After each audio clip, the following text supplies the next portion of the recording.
Bismillahirrahmanirrahim. Assalamualaikum warahmatullahi wabarakatuh. Waalaikumsalam warahmatullahi wabarakatuh. Waalaikumsalam warahmatullahi wabarakatuh. Alhamdulillahirabbil alamin. Segala puji bagi Allah Subhanahu wa taala yang telah mempertemukan kita pada sore hari ini dalam majelis ilmu yang penuh berkah. Salawat serta salam semoga tercurah kepada junjungan kita, Nabi besar kita, Nabi Muhammad Sallallahu Sallallahu alaihi Alaihi wasallam. Sallallahu alaihi Wasallam, wasallam. beserta keluarga, sahabat, dan kita semua selaku umatnya hingga akhir zaman. Amin ya Robbal Alamin. Yang terhormat, Bapak Syaiful Rahman Sonaria selaku Ketua DKM Imaduddin dan Bunda Murni selaku Ketua Dewan Penasihat Masjid Imaduddin. Yang saya hormati, Bapak Ibu dan Akang Teteh sekalian yang telah hadir di sesi 24 Sekolah Peradaban Islam secara online via Zoom Meeting. Semoga kehadiran Bapak Ibu dan semua sahabat di sini dapat membawa manfaat dan dibalas kebaikannya oleh Allah Subhanahu wa taala. Amin ya robbal alamin. Hadirin sekalian yang dirahmati oleh Allah, izinkan saya memperkenalkan diri. Saya Hakia Rabani selaku pembawa acara yang akan memandu jalannya kegiatan Sekolah Peradaban Islam Angkatan 2 yang diselenggarakan oleh Dewan Kemakmuran Masjid Imaduddin. Pada kegiatan kali ini, kita akan diperkenalkan seseorang dengan jasanya yang luar biasa dan sangat menginspirasi banyak orang nih. Beliau merupakan guru besar di Institut Pertanian Bogor, sekaligus alumni HMI juga. Penasaran kan beliau ini siapa? Nah, kalau begitu, kita akan membahas mengenai meneladani tokoh inspiratif dalam peradaban Islam, sesi 24 Kunto Wijoyo bersama narasumber kita, Profesor Didin S. Damanhuri, dan moderator kita pada hari ini, Teh Salsabila Indiwiana. Mari kita buka acara kali ini dengan membaca basmalah bersama-sama. Bismillahirrahmanirrahim. Bismillahirrahmanirrahim. Bismillahirrahmanirrahim. Selanjutnya, marilah kita dengarkan lantunan ayat suci Al-Quran beserta terjemahannya yang akan dibacakan oleh Teh Danisa. Kepada Teh Danisa, dipersilahkan. Assalamualaikum Bapak Ibu Akang Teteh sekalian. Saya Danisa hendak membacakan ayat suci Al-Quran untuk memulai pertemuan kita kali ini. Bismillahirrahmanirrahim. Bismillahirrahmanirrahim. Inna fi khalqis samawati wal ardi wa ikhtilafil laili wan nahari la ayatil liulil albab. Sesungguhnya dalam penciptaan langit dan bumi dan pergantian malam dan siang terdapat tanda-tanda kebesaran Allah bagi orang yang berakal. Allazina yazkurunallaha qiyaman wa qu'udan wa ala junubihim wa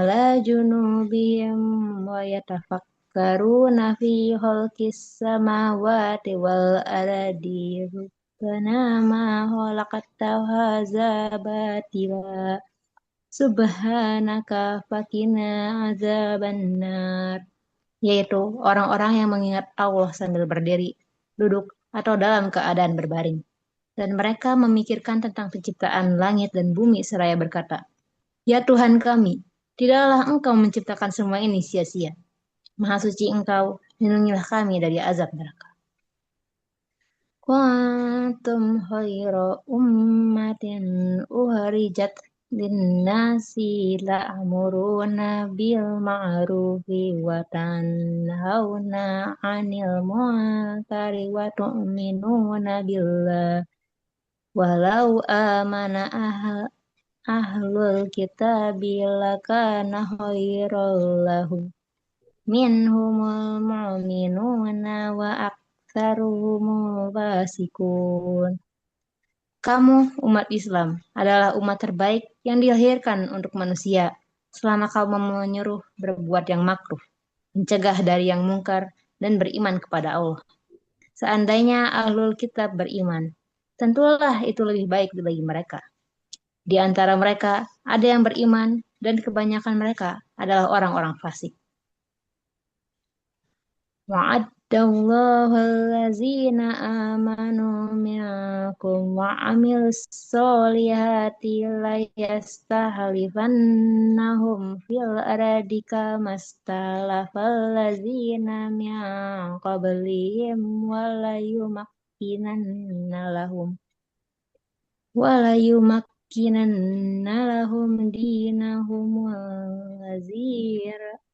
دينهم الذي ارتضى لهم وليبدلنهم من بعد خوفهم أمنا يعبدونني لا يشركون بي شيئا وما كفر بعد ذلك فأولئك هم الفاسقون. Allah telah berjanji kepada orang-orang yang beriman di antara kamu dan yang mengerjakan kebajikan bahwa Dia sungguh akan menjadikan mereka berkuasa di bumi sebagaimana Dia telah menjadikan orang-orang sebelum mereka berkuasa. Dia sungguh akan menubuhkan bagi mereka agama yang telah Dia ridhoi dan Dia sungguh akan mengubah keadaan mereka setelah berada dalam ketakutan menjadi aman sentosa. Mereka menyembahku dengan tidak mempersekutukanku dengan sesuatu apapun. Siapa yang kufur setelah janji tersebut, maka itulah orang-orang yang fasik. Shadaqallahul azim.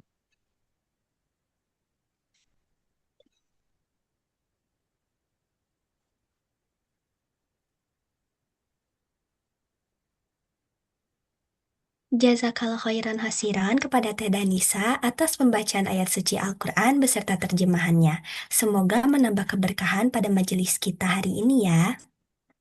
Nah, selanjutnya izinkan saya membacakan kurikulum vitae atau CV moderator kita yang akan memandu sesi materi dan diskusi kita pada sore hari ini. Mungkin untuk Akang Teteh Operator boleh untuk di-share screen CV-nya.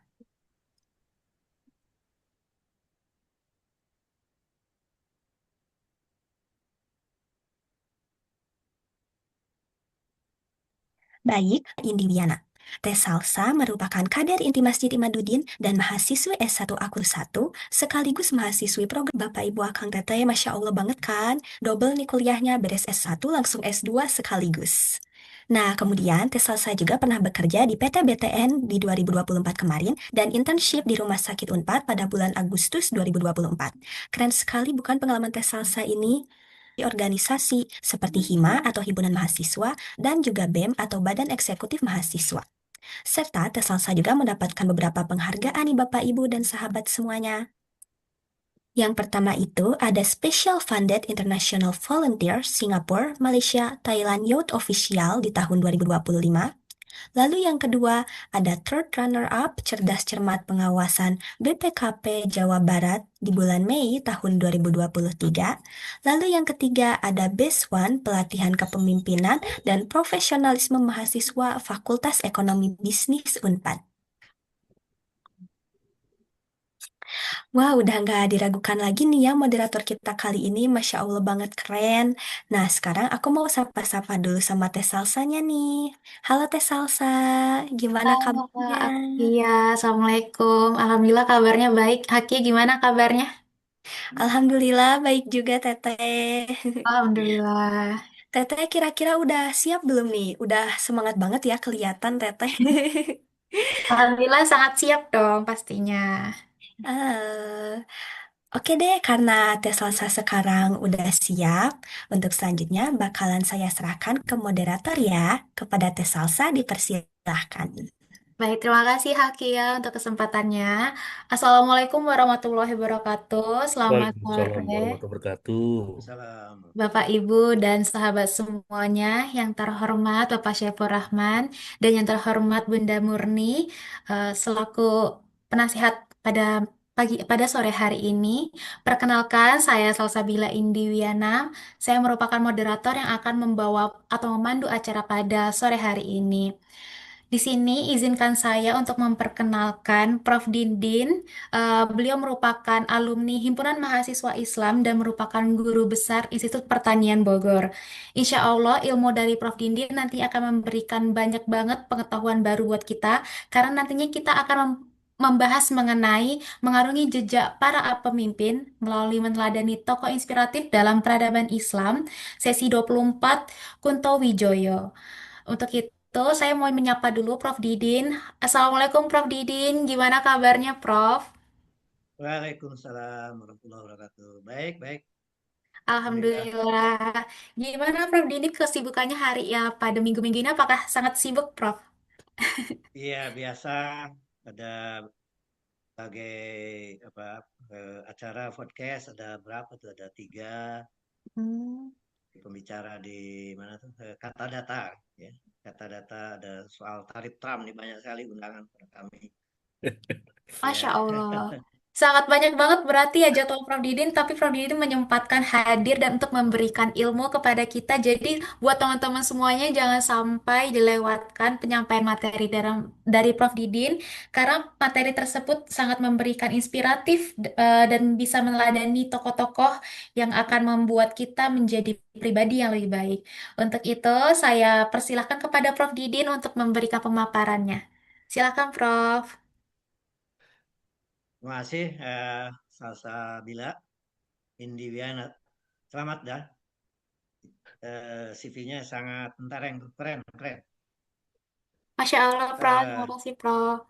Kemudian Kang Saiful Rahman Sunaria, dosen Feb Unpad ya, dan senior. Kemudian Teh Munisari ya, yang merupakan Dewan Pembina dari DKM Imaduddin. Dan para hadirin sekalian, eh, saya udah salam ya. Assalamualaikum warahmatullahi wabarakatuh. Waalaikumsalam Waalaikumsalam warahmatullahi warahmatullahi wabarakatuh. wabarakatuh. Bismillahirrahmanirrahim. Alhamdulillahirabbil alamin. Wassalatu wassalamu ala Rasulullah wa ala alihi washabihi ajmain. Amma ba'du. Saya kebagian yang keberapa ini membicarakan tokoh inspiratif dunia. Mungkin udah lebih dari 15 ya kalau nggak salah. Ke 24 Ada Kang Didin. 4, Prof. Oh, 24. Oke. Iya. Iya, saya mengapa Profesor Dr. Kunto Wijoyo, mungkin pertanyaan pertama ya. Saya sebenarnya ada beberapa pilihan untuk membahas tokoh inspiratif itu. Tadinya saya akan memilih Roger Girardi ya, misalnya, atau Maurice Baker. Itu tokoh dari ilmuwan Prancis. Ya, kalau Roger Girardi adalah tokoh pemikir Katolik tadinya, ya lalu kemudian jadi aktivis Partai Komunis Dunia, dan pada akhirnya di saat udah matang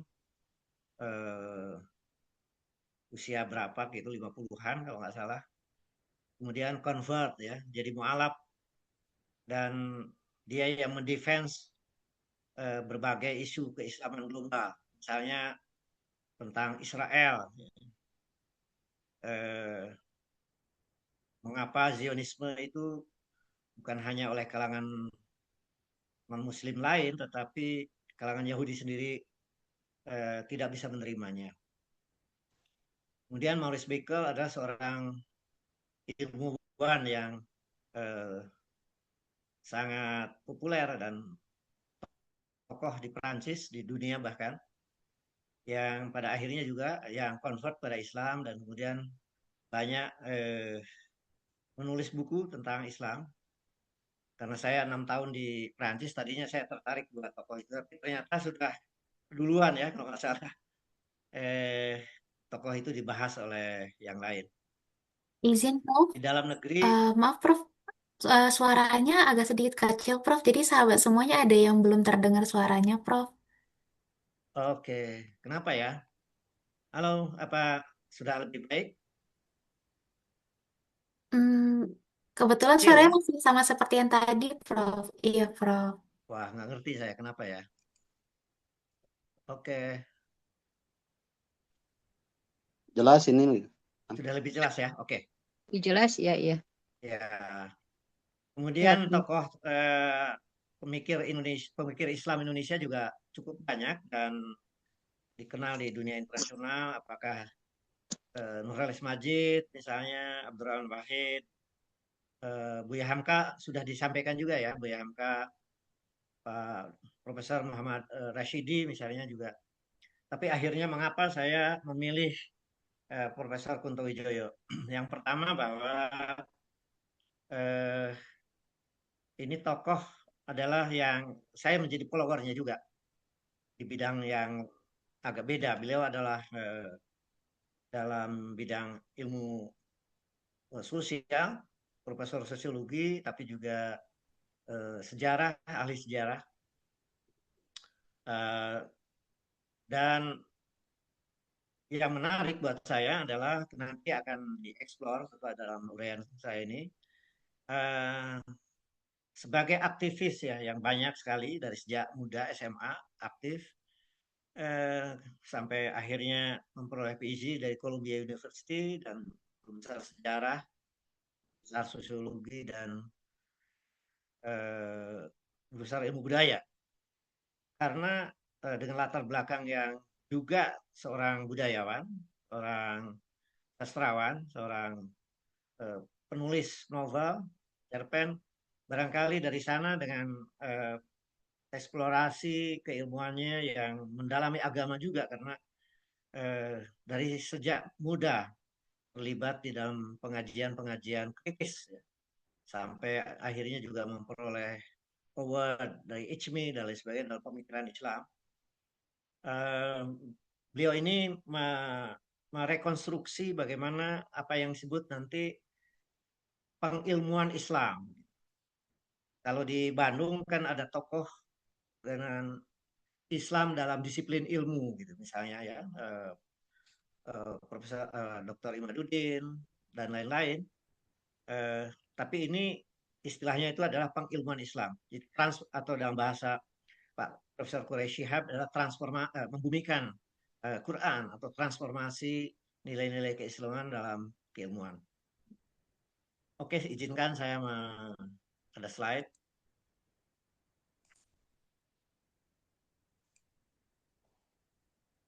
Sudah tampak slide saya.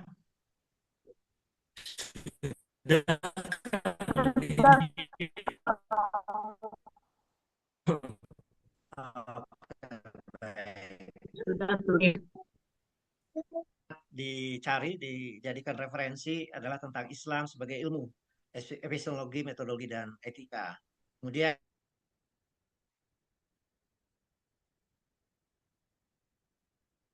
paradigma Islam ya.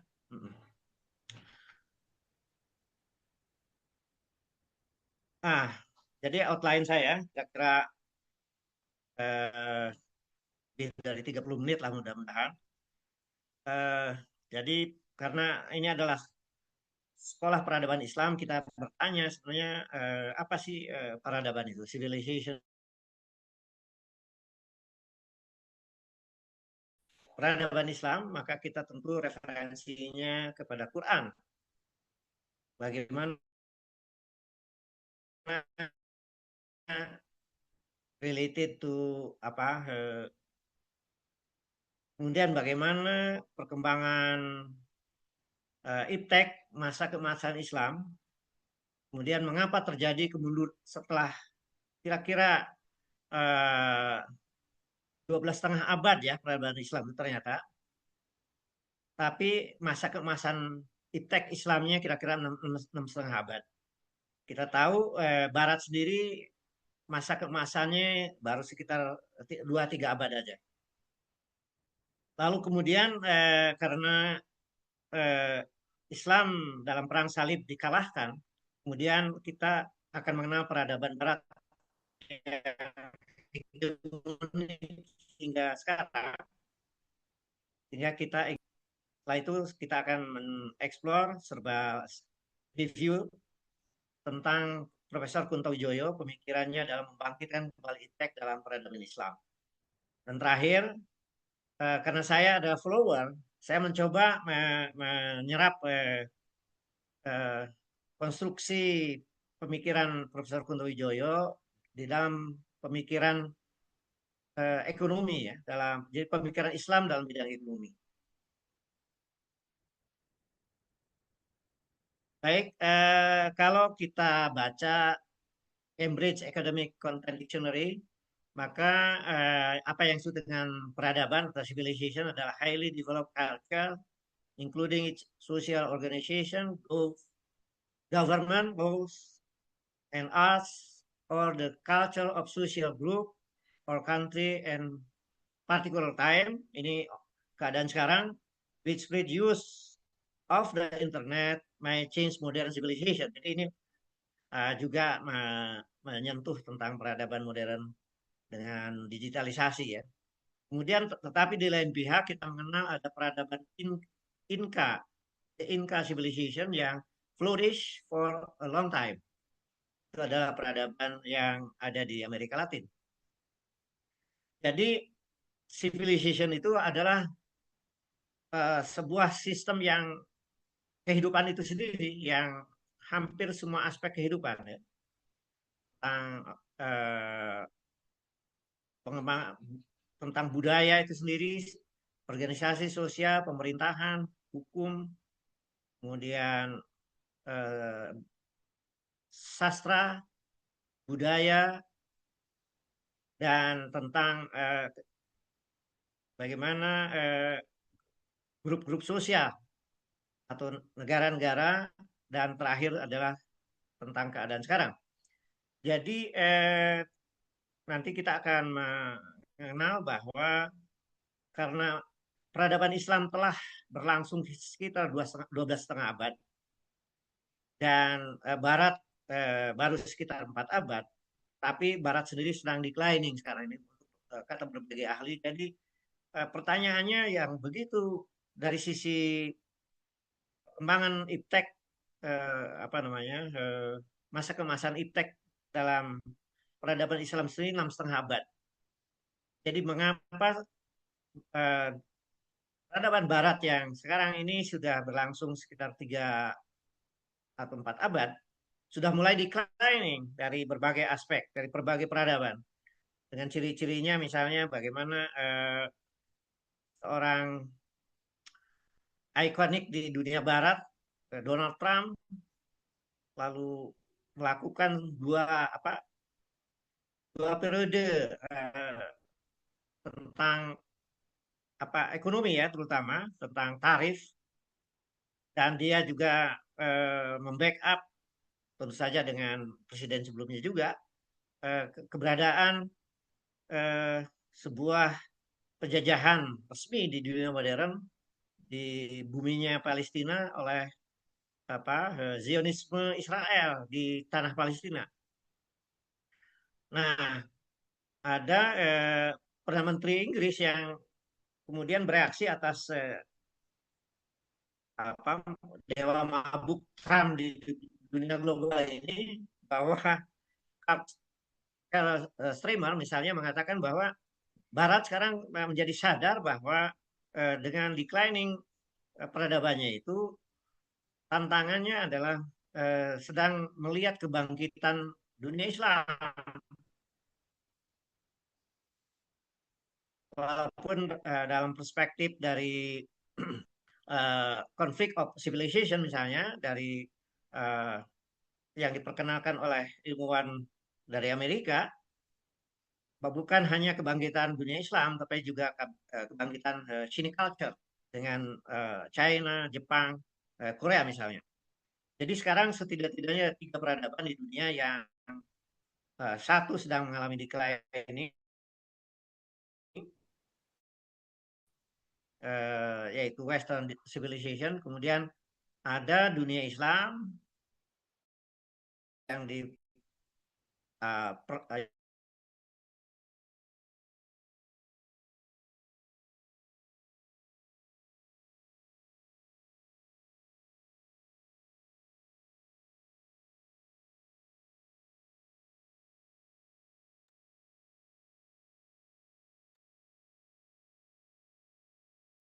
problem sinyal ya, salsa di Iya, beliau. Bapak. Ya, Ya, mohon maaf teman-teman sambil nunggu Prof. Didin.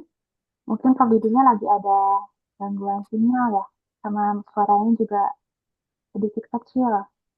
Kita bantu buat menghubungi Prof. Didin dulu ya Bapak dan teman-teman ya. Silakan. Ya, mangga suaranya Kirang Agung. Mungkin mic-nya pengen Kirang cakep. Mangga. Ya siap Bunda. Oke. Sudah mulai ada sudah suara Oh, ada. sudah ada Prof, tapi sedikit kecil Prof. Iya iya iya, kenapa ya? Kayaknya dari settingan ini Prof, settingan mic-nya. Oke. Sudah mulai bagus. Terus ke kuping, Kang. Cubian. Oke. Baik, saya lanjut bahwa jadi di dalam sejarah kolonialisme ya bahwa ada yang konfrontatif tapi yang kooperatif. Jadi dunia Islam ini tidak perlu disengketakan di intern dunia Islam antara Iran lalu negara-negara Arab yang lebih kooperatif, tetapi seperti negara-negara Arab Teluk sedang membangun Arab Saudi misalnya 9 smart university dengan berbagai kemajuan-kemajuannya. Begitu juga yang diperlihatkan oleh Turki. Sekarang ini Turki menurut para ahli dunia pertaniannya melampaui negara-negara Eropa yang lain. Kemudian swasembada industri pertahanan sampai Indonesia membeli apa namanya pesawat paling mutakhir dari Turki karena dianggap bisa tangguh di dalam oleh Presiden Prabowo membeli ya berapa puluh pesawat itu. Belum ada Malaysia dan sebagainya, dan Indonesia uh, juga menjadi salah satu yang sedang ada kebangkitan Islam itu. Oke, kembali ke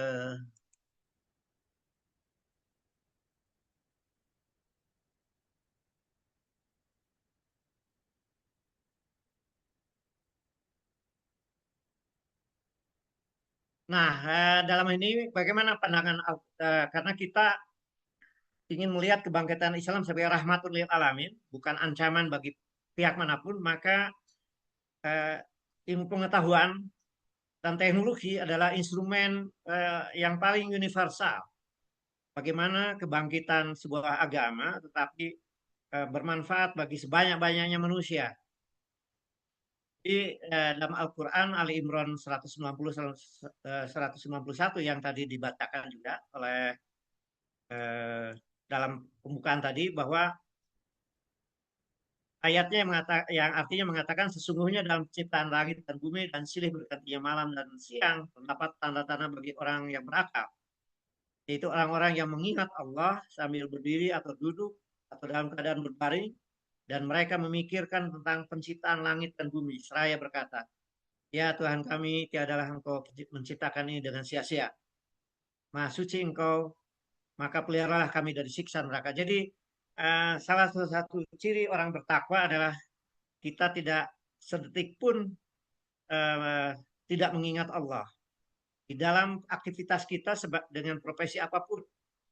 Oleh karena itu nanti kita akan lihat bagaimana relasi tauhid, iman, dan takwa, lalu energi yang muncul nanti adalah dalam bentuk ilmu pengetahuan dan teknologi sebagaimana sudah dibuktikan selama 6,5 abad di era the glory of Islamic civilization nanti. Kemudian kalau kita baca perkembangan iptek masa kemasan Islam yaitu sekitar 6,5 abad itu, maka peradaban Islam pada masa kejayaan memberikan kontribusi yang sangat signifikan terhadap kemajuan iptek. Jadi pada abad 7 sampai 13 Masehi, dunia Islam melalui kekhalifahan Abbasiyah dan Umayyah dan beberapa dinasti Islam lainnya di Timur Tengah, Afrika, Spanyol, ya Eropa, pada berbagai negara di Eropa menciptakan lingkungan yang mendukung pertumbuhan dan pengembangan ilmu pengetahuan dan teknologi. Para ilmuwan Muslim seperti Al-Khawarizmi dalam matematika, Ar-Razi dalam kedokteran, Ibnu Sina dalam filsafat dan ilmu kedokteran, dan puluhan ilmuwan lainnya, mereka telah memberikan kontribusi yang revolusioner dalam peradaban dunia, ya, bukan. salah satu konsep yang paling sentral dalam pengembangan iptek dari peradaban Islam adalah integrasi antara iptek dan agama atau dan Islam. Berbeda dengan pandangan Barat atau dalam paradigm Western paradigm bahwa yang memisahkan agama dan ilmu pengetahuan atau sekularisme. Sementara dalam Islam pengetahuan pengembangan iptek dianggap sebagai sarana untuk memahami kebesaran Allah Subhanahu wa taala dan mencari kebenaran sarana untuk mensejahterakan umat manusia. Jadi ada dua fungsi, yaitu sebagai sarana meningkatkan takwa, pengembangan ilmu pengetahuan itu, dan sekaligus pada saat yang sama mensejahterakan umat manusia. Dan Al-Quran dan hadis mengajarkan untuk memperdalam iptek dan mengamalkannya dalam kehidupan. Nah, pada masa antara 650 sampai 1250, dikenallah perkembangan masa kejayaan Islam yang sering disebut sebagai periode klasik di dalam sejarah Islam. Karena ada periode Khulafaur Rasyidin pada masa Rasulullah sampai Abbasiyah itu. Dan nanti ada Turki Utsmani yang wilayahnya paling luas dalam sejarah. Wilayah yang dimiliki oleh sebuah peradaban. Pada periode tersebut terdapat dua kerajaan besar atau kesultanan yang besar, yaitu Daulah Umayyah dan Daulah Abbasiyah. Pada masa kejayaan Islam, pada masa Bani Umayyah ditandai dengan luasnya wilayah dan kekuasaan Islam dan berdirinya bangunan-bangunan sebagai pusat pemerintahan dan dakwah. Jadi kita kenal setelah masa Rasulullah, Khulafaur Rasyidin, dengan berkembangnya agama Islam ke berbagai wilayah di Afrika, Timur Tengah sampai Asia dan akhirnya nanti ke Eropa, itu umumnya dalam penyebaran Islam yang damai. Perang yang terjadi itulah karena itu sebagai defense mechanism dari pemerintahan Islam akibat pemerintahan yang di wilayah yang didudukinya itu melakukan perlawanan. Dan jadi prinsip dalam yang saya baca, prinsip pemerintahan dalam masa keemasan Islam itu adalah perdamaian, penyebaran kebenaran Islam untuk kemaslahatan seluruh manusia. Dan setiap perlawanan itulah yang kemudian ada defense mechanism dari sultan-sultan Islam pada masa keemasan Islam itu. Sementara pada masa kejayaan Islam, masa Bani Abbasiyah ditandai oleh pesatnya ilmu pengetahuan, ekonomi, arsitektur, sosial, filsafat, dan militer. Dan yang kita kenal terutama yang sangat kuat adalah masa Turki Utsmani. Nah, karena sore ini kita hanya akan membahas bagaimana peradaban Islam ini di bidang pengembangan ilmu pengetahuan dan teknologi, maka ada beberapa tokoh yang patut kita ingat. Yang pertama ada Khawarizmi, adalah Bapak Al-Jabar. Beliau adalah seorang ahli matematika, astronomi, dan geografi. Dan salah satu ciri ilmuwan Islam pada saat itu tidak seperti sekarang. Sekarang itu dikenal ada yang disebut ahli ilmu keagamaan, ulama Islam kita sebut sekarang, dan kemudian ahli di bidang ilmu pengetahuan walaupun dia meyakini Islam. Pada zaman itu umumnya ini adalah memahami Quran dan hadis secara luas dan mendalam, tapi mereka mengembangkan ilmu pengetahuan. Karena ciri pada masa keemasan Islam adalah tidak ada pemisahan antara tauhid, keimanan, keislaman dengan karya-karyanya di bidang keduniawian, khususnya dalam ilmu pengetahuan. Al-Khwarizmi adalah salah satu contoh. Dia adalah ulama, tapi sekaligus adalah ahli di berbagai bidang, ya, matematika, astronomi, dan geografi. Karyanya yang paling terkenal adalah Al-Jabar. Al-Jabar, ya, sehingga sampai sekarang pun masih dikenal, yang kemudian kalangan-kalangan para penuntut ilmu lebih mengenal istilah matematik sekarang. Kemudian Avicenna di dunia barat disebut sebagai Avicenna, orang filsuf, ilmuwan, dan dokter terkenal yang menulis Canon of Medicine. sebuah karya ensiklopedis tentang kedokteran. Jadi di Eropa sekarang masih para penuntut ilmu sampai ke S3 kedokteran umumnya membaca buku ensiklopedia kedokteran ini merupakan karya dari Ibnu Sina yang standar di dunia barat selama berabad-abad hingga sekarang. Al-Razi, seorang dokter, akimis, kimia, dan filsuf, dikenal karyanya dalam bidang kimia, farmasi, dan kedokteran, termasuk pengobatan campak dan cacar. Kemudian Ibnu Haytham Al-Hazm, seorang fisikawan, astronom, dan matematikawan yang terkenal dengan penelitian bidang optik. Ia dikenal sebagai bapak optik modern karena karyanya dalam kitab Al-Manazil, Book of Optics. Kemudian Al-Farabi, seorang filsuf, ahli logika, dan musisi. Ini ya dikenal sebagai seorang ilmuwan yang serba bisa, yang menguasai berbagai ilmu pengetahuan dan filsafat. Kemudian Al-Jazari, seorang insinyur, penemu, dan seniman mekanik. Ia dikenal dalam karyanya dalam bidang mekanika, robotika, dan hidrolika, termasuk di dalam pengairan ya. Karena di Andalusia, bagaimana dunia Barat sampai hari ini masih mengagumi bagaimana kesultanan di Spanyol itu dengan istana dengan tata air yang sangat bagus, termasuk penemuan jam air dan perangkat mekanis lainnya. Nah, ini adalah yang salah satu paling besar dalam dunia keilmuan ilmu sosial. Adalah Ibnu Khaldun dengan Mukadimahnya, bukunya yang sangat fenomenal, yang para ilmuwan S3 di Eropa umumnya masih ada ujian-ujian yang harus diwajibkan membaca Mukadimah ini, terutama bidang sosiologi dan sejarah. Ia dikenal karena pemikirnya tentang sejarah masyarakat dan ekonomi yang karyanya tadi Mukadimah. Kemudian Jabir bin Hayyan dikenal sebagai bapak kimia. Ia adalah seorang alkemis dan ahli kimia yang melakukan eksperimen dalam penelitian dalam berbagai bidang kimia, termasuk pengembangan metode distilasi dan kristalisasi. Kemudian Al-Batani, seorang astronom dan matematikawan, dikenal karena penemuannya di bidang astronomi, termasuk perhitungan tahun matahari dan penelitian tentang posisi bintang-bintang.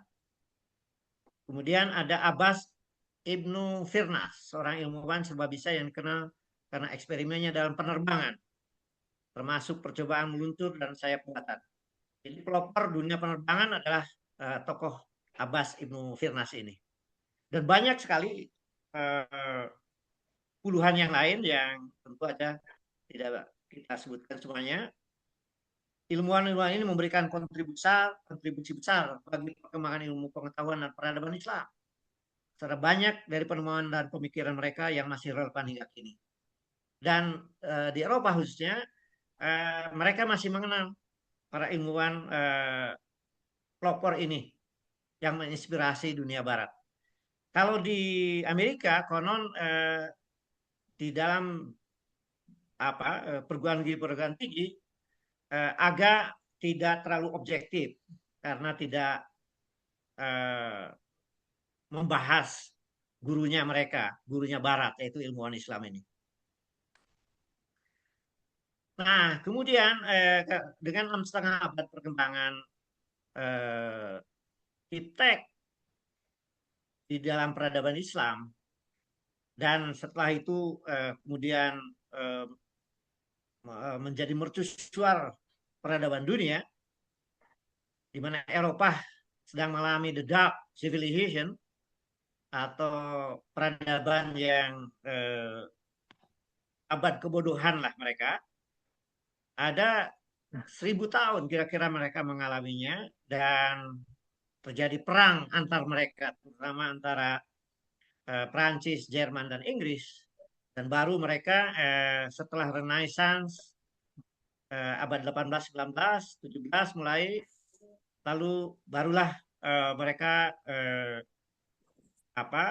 waktu itu ada perang salib, memenangkannya, dan mereka lalu menyerap seluruh perkembangan kemajuan Islam, lalu dalam perspektif konstruksi paradigm yang sekularisme menjadi berkembang keilmuan yang berbasis materialisme, rasionalisme, dan individualisme itu yang akhirnya menjadi paradigm ilmu Barat yang telah menguasai dunia sekitar 2,5 abad ini, sehingga ilmu-ilmu sosial termasuk ekonomi, ilmu-ilmu pengetahuan yang lain, termasuk di era revolusi 4.0 dan digitalisasi sekarang. Jadi asumsi seluruh keilmuan itu berbasis kepada tidak hadirnya Tuhan, tidak adanya relasi antara ilmu pengetahuan dan agama.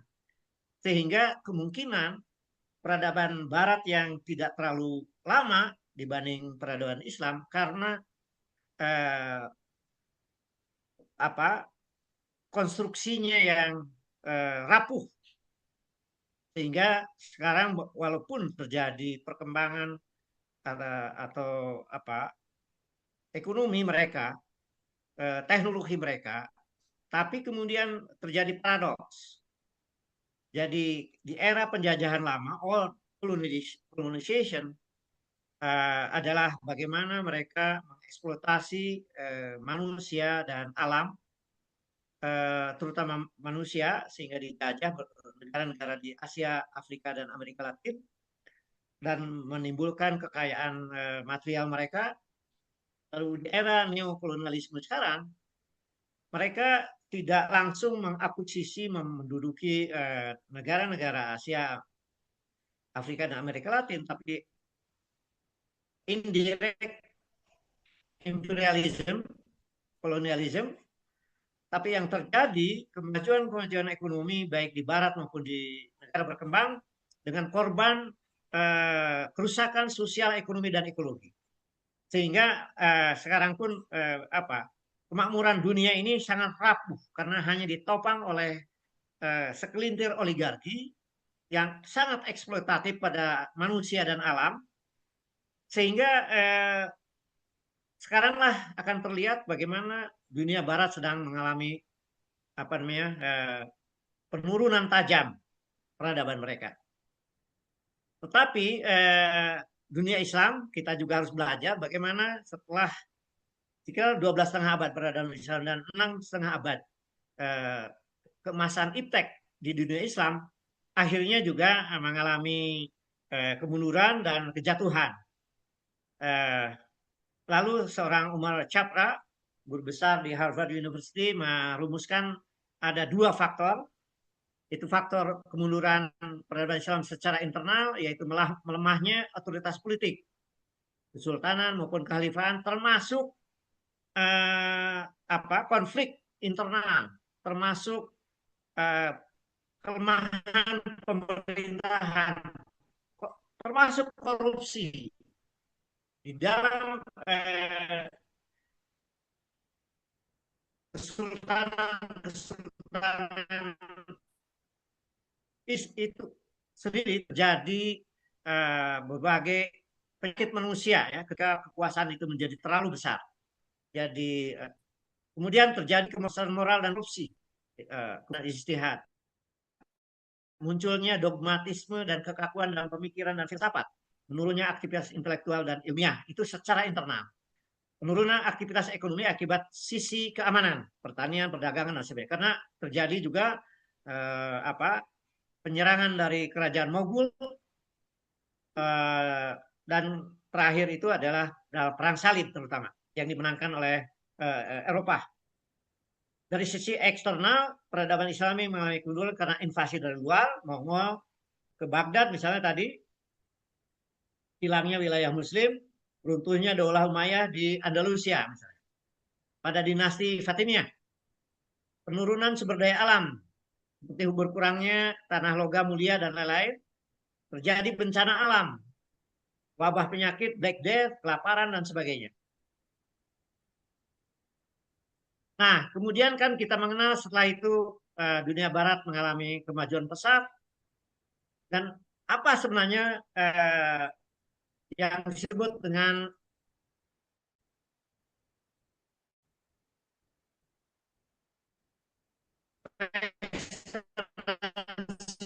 dengan kemajuan iptek dan sumber-sumbernya. Jadi pengenalan Barat bersumber dua faktor, terekspos dan tidak terekspos. Yang terekspos itu ada Romawi, tapi di lain pihak ada memang agama Yahudi dan Kristen. Namun sebenarnya prioritas pengenalan Barat masa pembentukannya mempunyai kecenderungan sekular rasional, bukan religius tekstual. Secara implisit hal tersebut merupakan pengakuan bahwa sumber utama peradaban Barat adalah Yunani Romawi, bukan agama. Yang tidak terekspos adalah kemajuan Barat berasal dari peradaban Islam. Jadi berguru terhadap peradaban Islam dan lingkungan, dan tapi kemudian di mix metode dengan pendekatan sekular rasional, individualisme dan materialisme, bukan religius. Nah, dari konteks ekosistem dunia masa lalu dan sekarang, dan juga di Indonesia sendiri,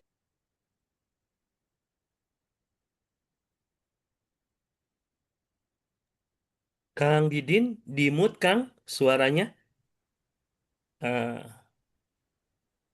Akang belum unmute kan?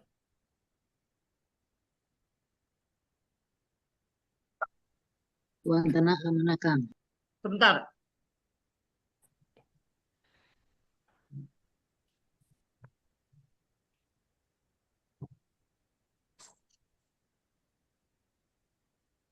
Di sini hujan besar ini.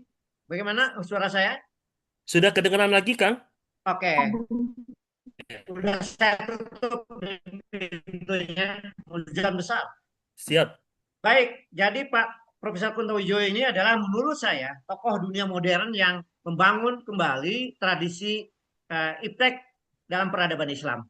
Beliau sejak muda adalah aktivis organisasi, yaitu PII, kemudian semasa mahasiswa di HMI, kemudian semasa yang udah dewasa di Muhammadiyah, dan kemudian ICMI. Beliau adalah budayawan. Sejak muda telah berdeklamasi, membuat cerpen. Cerpennya itu beberapa kali diberikan hadiah oleh Kompas sebagai cerpen terbaik tahun tersebut. Kemudian membuat puisi, banyak puisi, dan mendirikan yang disebut Leksi, Lembaga Kebudayaan dan Seni Islam. Beliau adalah Prof. Kunto Wijoyo adalah ilmuwan par excellence. Gelar Master of Arts diperoleh tahun 74 dari University of Connecticut dengan beasiswa dari Fulbright, dan PhD-nya Philosophy of the Doctor-nya dari Columbia University tahun 80 dengan disertasi berjudul Social Change in Agrarian Society dengan kasus Madura. Kemudian menerbitkan buku lebih dari 50 bidang sejarah, novel, cerpen, keislaman.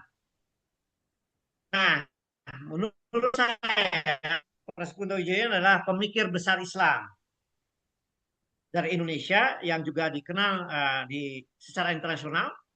Tentu aja ada tokoh lain dari Indonesia, ada Profesor Rashidi, Profesor Hamka, Profesor Nurhalis Majid, Profesor Abdurrahman Wahid, yang khususnya di dalam dunia pemikiran Islam.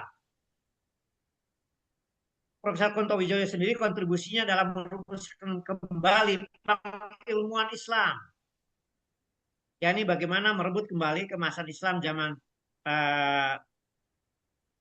pasca Khulafatul Rasyidin. Ini ada kesalahan, pasca Khulafatul Rasyidin adalah sekitar 6,5 abad.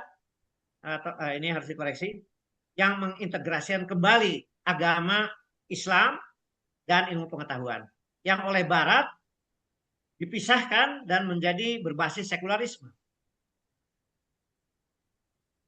Ini waktunya udah pendek, saya akan coba percepat aja. Jadi Kang kalau Didin saya nggak apa-apa Kang. Akang paparan senyaman Akang saja. Nggak usah Oke. buru-buru Kang. Asik Baik, Kang. baik. Ya. Jadi peta gagasan pemikiran Islam Profesor Kunto Wijoyo ini kira-kira kalau disederhanakan adalah pertama, Prof. Kunto bicara tentang awal-awalnya mengkonstruksi paradigma Islam itu sendiri dengan seorang ilmuwan yang sudah menjelajahi perkembangan ilmu-ilmu, berbagai ilmu, khususnya sosiologi, kemudian sejarah, dan ilmu-ilmu sosial yang lain. Beliau juga tentu membaca ekonomi. Maka dengan mendalami Quran sejak muda sampai akhir hayatnya, hadis dan tentu saja buku-buku dari para ilmuwan klasik, maka beliau berkesimpulan Islam bukan hanya agama teologis, tapi juga bisa membuat bibit atau dasar untuk merumuskan epistemologi dan aksiologi dalam dunia filsafat. Kemudian beliau adalah Prof. Kunto adalah intelektual organik. Apa yang disebut intelektual organik adalah intelektual yang memang concern terhadap manusia dan kemanusiaan, tidak partisan. Dia makanya dihargai oleh Profesor misalnya Sujatmoko dan ilmuwan-ilmuwan lain yang sekuler maupun yang non-Islam, sehingga karena universalisme dari pemikirannya. Maka intelektual Islam menurut Profesor Kunto haruslah concern pada rakyat dan melakukan transformasi sosial. Apa itu? Bergelut dengan masyarakat, grassroots, menyatu dengan umat, dan menyuarakan keadilan. Adalah. Maqasid syariah itu adalah al-adal. Adalah keadilan. Kemudian beliau dengan pemahaman Islam yang sudah direkonstruksi sedemikian, universalism dan tadi adalah keadilan, maka dia mengkritik pada politisasi Islam yang formalis. Beliau mengatakan Islam kultural itu jauh lebih rahmatul lil alamin, menyebarkan nilai Islam lewat budaya, pendidikan, ekonomi, dan etika sosial. Lebih membumi dan inklusif. Yang berbeda dengan yang disebut tanda petik quote and quote Islam politik, mengandalkan simbol dan formalisasi, kemudian berpotensi menjadi eksklusif dan elitis. Nah, dan kemudian beliau bereksperimen di bidang sejarah sebagai ilmu yang dikuasainya. Sejarah itu menurut Prof. Kunto adalah ilmu yang emansipatoris, bukan sekedar mengungkapkan tokoh, peristiwa, dan periodisasi tahun-tahun dan kejadian-kejadian. Jadi sejarah bukan hanya untuk dipelajari, tapi untuk membebaskan manusia. Nanti kita akan mengenal apa yang disebut dengan liberasi, pembebasan. Nah, oleh karena itu, Profesor Kunto dikenal di dalam dunia ilmuwan yang menyebarkan apa yang disebut ilmu sosial profetik, kenabian, yaitu ilmu sosial berbasiskan teologi, berbasiskan keagamaan, wahyu, dan etika profetik, kenabian. Dengan ayat Quran yang tadi sudah oleh para ulama, yaitu mengubah masyarakat, amar ma'ruf, nahi munkar, dan tu'minu billah.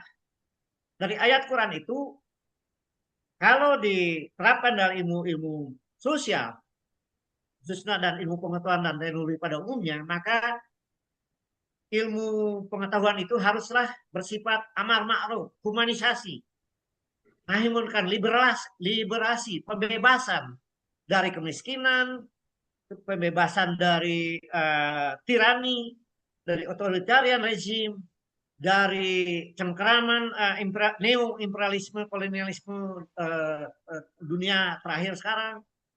Dan kalau itu sudah mulai berjalan, melakukan sekaligus transendensi, tu'minu billah, sistem yang menindas menuju sistem yang adil dan beradab. Nah, muncullah apa yang disebut dalam bukunya apa yang disebut strukturasi nilai Islam. Jadi nilai Islam tidak cukup berhenti di individu, jadi harus terinstitusional, ada institutional setting, dan keilmuan itu membangun keadilan. Keadilan ekonomi, keadilan sosial, keadilan hukum. Lalu ada pendidikan Islam, pendidikan yang humanis, ada kesehatan, dan lain-lain. Jadi ini peta pemikiran Kunto Wijoyo. Nah, terakhir saya sendiri bereksperimen sejak pulang dari Eropa, maka saya dengan mempelajari para ilmuwan lain, Capra dan lain-lain, maka dalam bidang ekonomi, saya melihat ekonomi Islam itu adalah fourth way. Jadi jalan keempat. Karena di dunia barat sekarang disebutnya adalah third way. Dari Anthony Giddens.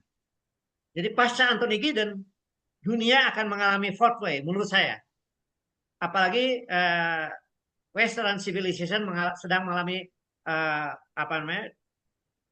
penurunan tajam sekarang ini.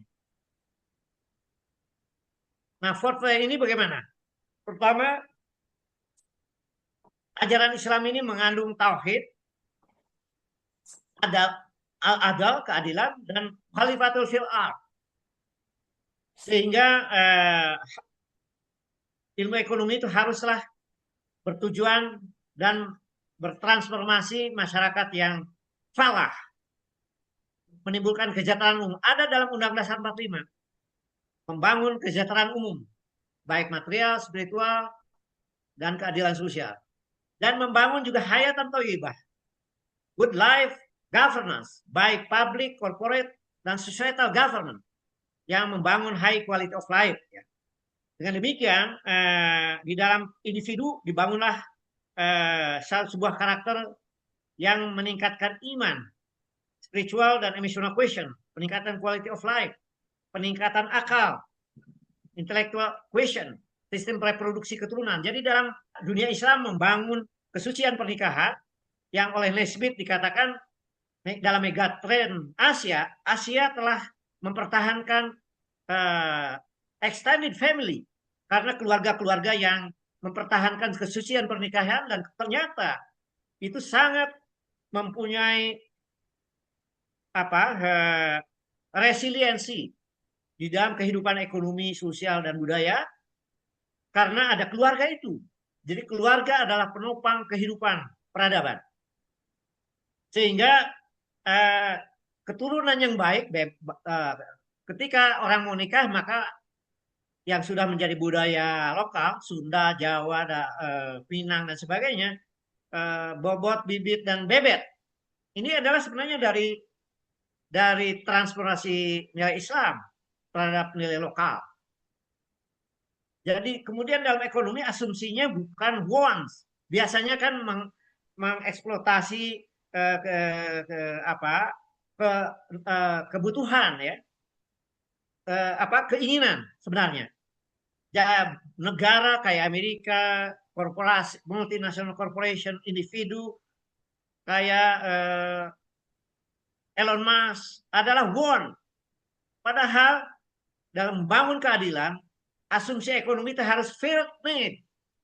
Makanya ada kehidupan yang sederhana dan kebutuhan nyata. Asumsi di dalam ilmu ekonomi itu.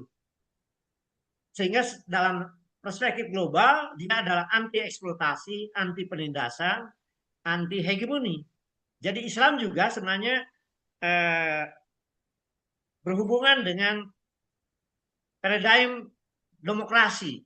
Tapi demokrasi yang seimbang antara demokrasi politik, demokrasi ekonomi, dan demokrasi sosial. Ini yang tidak terjadi di Indonesia sekarang. Kemudian dalam secara internasional, dia dan kehidupan peradaban adalah khalifatul fil ard.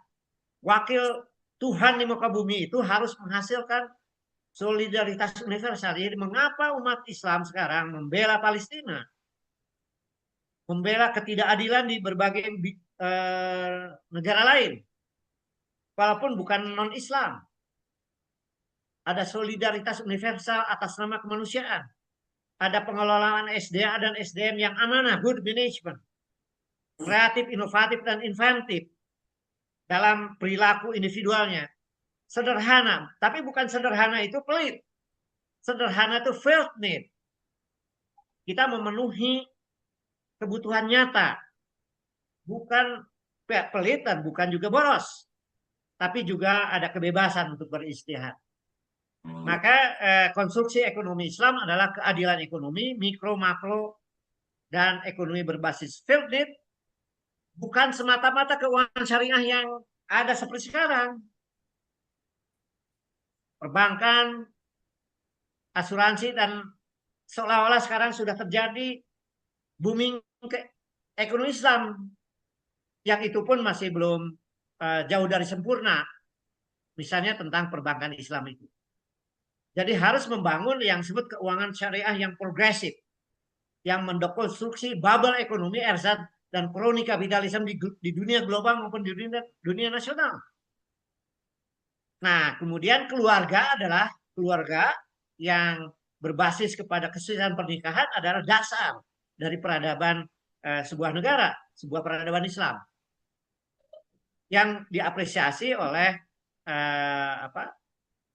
dalam megatrend Asia ya, dari Nisbet itu. Kemudian negara adalah sebenarnya menegakkan la ilah, kekuatan yang selain Tuhan, ilallah, hanya Allah sebagai khalifatul fil ard. Lalu dengan dasar itulah saya melakukan sebuah kritik global dalam berbagai model ekonomi mutakhir, baik itu laissez-faire dari Amerika, kemudian negara-negara yang Islamic-nya Index, kayak negara Skandinavia, tetapi mereka kalau dibandingkan dengan happiness index dari Bhutan yang lebih berbasis kepada keagamaan, ternyata Finlandia yang Islamicity Index-nya tertinggi itu berbasis kepada PDB per kapita yang eksploitatif, yang merusak sosial maupun ekologi. Jadi sosialis demokrasi dalam konteks dunia memang itu ideal, tetapi belum seideal kalau nanti ada transformasi keislaman. Karena lebih dekat yang model Bhutan happiness index-nya.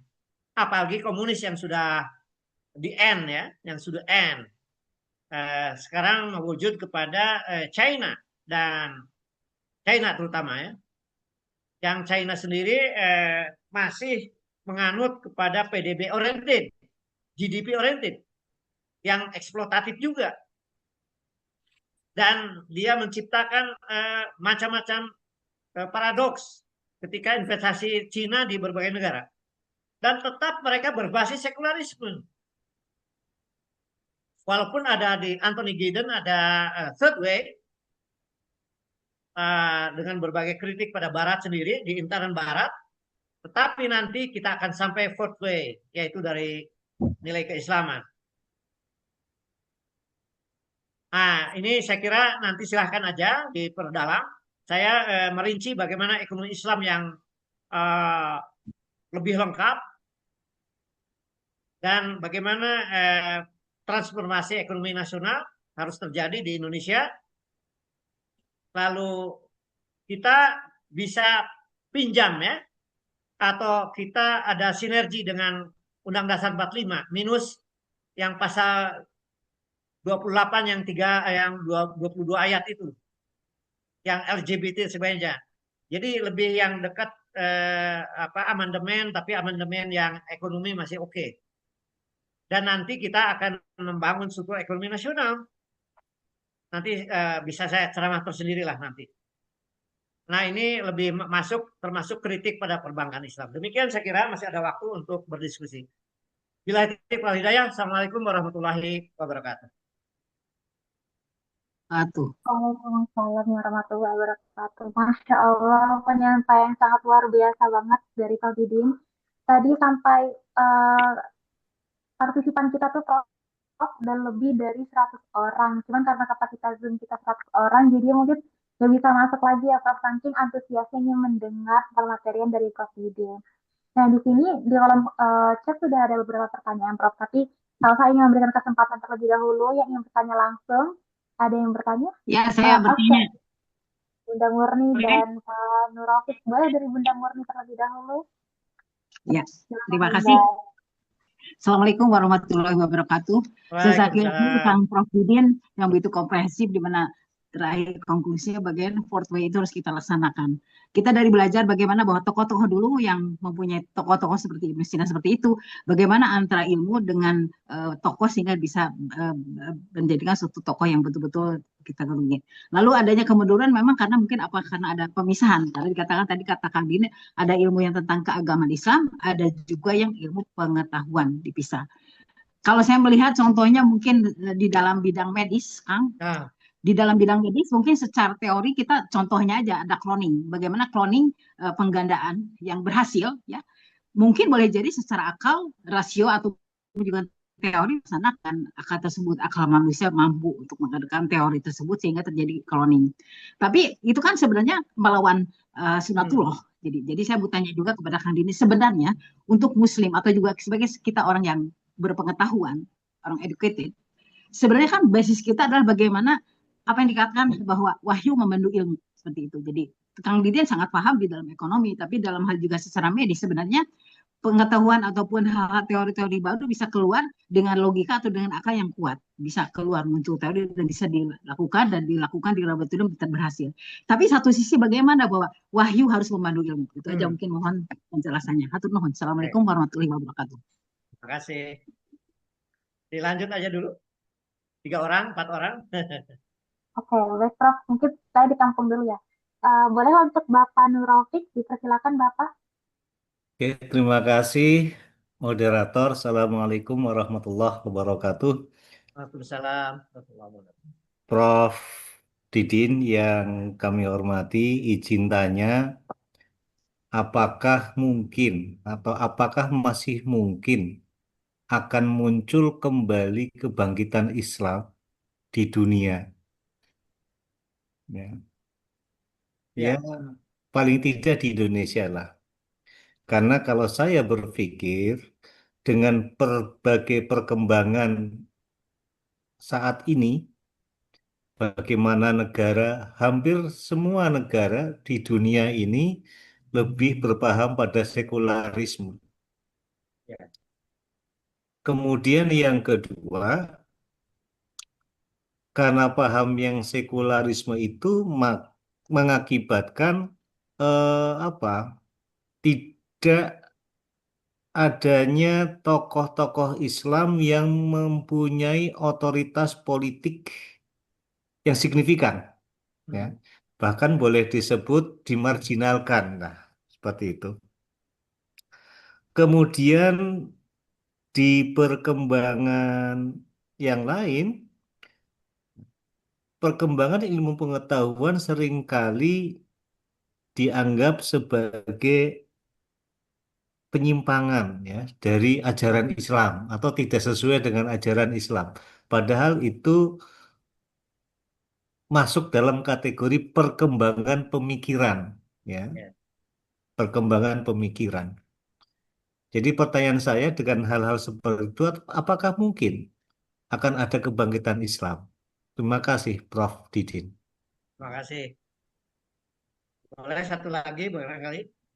Terima Kalau ada. kasih Nurofik untuk pertanyaannya. Untuk teman-teman atau sahabat ada yang ingin bertanya lagi secara langsung? Kalau Boleh izin, Salsa? boleh Bapak, dipersilakan Bapak. Ya. Kang Didin, salah satu pendapat Akang yang saya suka itu, kalau kita mau bangkit seperti pertanyaan Pak Nurofik, kita harus bebaskan diri dari hegemoni metodologi. Tadi kan satu slide aja Kang Didin, rangkuman pemikiran Pak Kunto itu kan metodologi alternatif yang dikatakan pengilmuan Islam. Akang slide setelahnya juga punya metodologi di dalam ekonomi. Cuman kan metodologi alternatif itu kan seperti hegemoni metodologi Barat, dia punya 3 kaki. Pertama, riset untuk produksi gagasan. Yang kedua kan kaderisasi bahwa hasil gagasan ini di, dididik, diikuti oleh sebanyak mungkin orang yang menyebar di division of labor di masyarakat. Tapi kaki ketiga juga penguasa politik yang akan bilang perlu mengeksekusi itu secara masif. Nah, saya kira agenda apa yang harus dilakukan umat Islam di Indonesia, Kang, agar Ya, pembebasan hegemoni metodologi itu bisa berlangsung. Terima kasih. terima kasih. Mungkin 3 dulu ya. Ya, terima kasih Bapak untuk pertanyaannya. Boleh untuk Prof. Didin di 2 pertanyaan Prof dari Bunda Murni, Pak Nur Raufik, dan juga Pak Syaiful. Baik, Teh Murni yang di dunia medis tadi ada contoh di bidang apa vasektomi dan lain-lain ya. Bahkan ada juga yang apa itu apa saya lupa ya, yang Penggandaan, cloning cloning, ya, cloning, cloning penggandaan. misalnya. Ya. Ya ini bahkan ada saya baca di dunia barat tengah disiapkan semacam generasi super ya, yang mengambil apa bibit-bibit orang-orang jenius dunia dan kemudian di cloning. Wah, ini mungkin biar para ahli kedokteran Teh Murni untuk menjawabnya. Tetapi intinya begini, bahwa di bidang apapun, ya, secara umum dulu ini, ilmu apapun yang mempunyai pendalaman tauhid. Kebetulan kalau di Bandung dulu ada apa namanya Bang Imad itu kan itu dasar sekali tuh tentang apa Kuliah Tauhid, apa kuliah Tauhid. kuliah tauhid ya, dan kemudian LMD, LK LMD. LMD. Nah, jadi kalau kita mendalami perspektif ketuhanan secara mendalam, kemudian prinsip-prinsip keislaman yang secara umum juga kita dalami ya semasa di pesantren dan lain sebagainya, sampai ke akhirnya kita berinteraksi dengan dunia ilmu pengetahuan di kampus, maka sebenarnya akan terbentuk semacam mindset. Itulah yang tengah terjadi misalnya oleh Pak Kunto Wijoyo di bidang itu. Di bidang saya lupa ya, di bidang kedokteran pun di dunia modern sekarang, yang sekarang dikenal misalnya yang memimpin BPOM misalnya. Beliau mencoba merekonstruksi di dunia kedokteran. Saya sendiri awam ya di bidang ini. Artinya tuh gini, ada proses semacam seleksi mindset dalam konstruksi keilmuan apapun, termasuk dalam dunia medikal. Jadi kita akan keluar dengan analisis yang spesifik dunia kedokteran. Misalnya kita mengatakan bahwa vasektomi dibanding yang lain itu masih bisa, ya kan? Saya masih ingat ketika awal 70-an Presiden Soeharto mengenalkan pentingnya keluarga berencana misalnya. Para ulama mempelajari sampai bagaimana di era Rasulullah, era pemerintahan awal-awal, itu tentang KB misalnya. Itu akan muncul. Jadi dan kemudian terjadi pemilahan mana yang kemudian menyimpang dari Islam. Gitu. Nah, jadi saya kira para ilmuwan itu secara sederhana adalah melakukan rekonstruksi di bidang ilmu pengetahuannya masing-masing sehingga akan muncul satu konstruksi baru di dalam keilmuannya. Saya sendiri tadi misalnya dalam ekonomi sekarang ini saya sudah ada 18 disertasi misalnya yang saya pimpin, kemudian ada yang disebut Nusantaronomics, ada buku yang sudah terbit, dipresentasikan di 350 kepala daerah, yaitu prinsip-prinsip ilmu ekonomi dan pembangunan yang berbasis keislaman yang bisa berkembang di Indonesia misalnya. Jadi ini upaya juga saya sebagai ekonom. Demikian saya kira. Kemudian Pak Murofik, sebuah pertanyaan yang saya kira jutaan manusia ya, para scholar ya, para yang mendambakan itu pertanyaan tentang apakah di Indonesia khususnya atau di dunia bahkan dengan hegemoni sekularisme di dalam dunia keilmuan, pemerintahan, praktek bisnis, kedokteran, dunia kesehatan, dunia pendidikan bahkan yang sudah masuk sumsum dunia Islam juga, para scholar Islam, para praktisi, dokter dan sebagainya, ekonom. Di sekularisme, ya kalau dunia ekonomi misalnya, jadi yang disebut GDP oriented, yang sekarang ini mendominasi pemikiran pendekatan pemerintah, kabinet, pemda-pemda, itu kan berbasis orientasi bagaimana mengeksploitasi secara tidak terbatas sumber daya alam, sumber daya manusia untuk menciptakan pertumbuhan ekonomi setingginya 8% itu dan sebagainya. Dengan konsekuensi kerusakan ekonomi dan sosial. Kita yang sudah berusaha disengagements terhadap pemikiran sekularisme itu sudah punya bukti bahayanya bagi kehidupan ekonomi, sosial, dan ekologi. Nah, sebenarnya misalnya zaman Pak SBY sudah ada pemikiran itu pro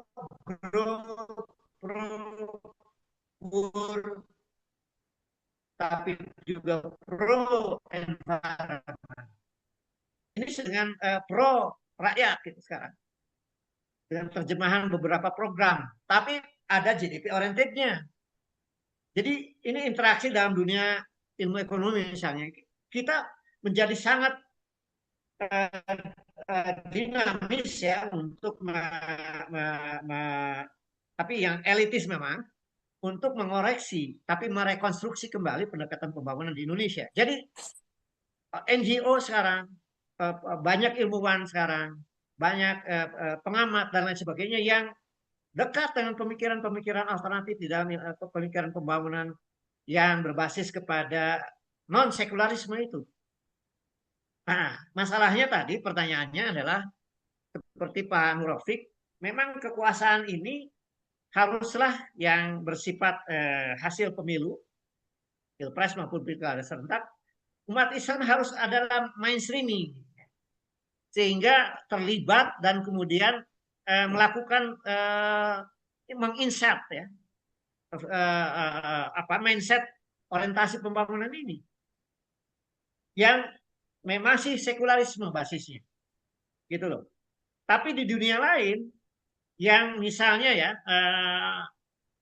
yang saya contohkan misalnya negara seperti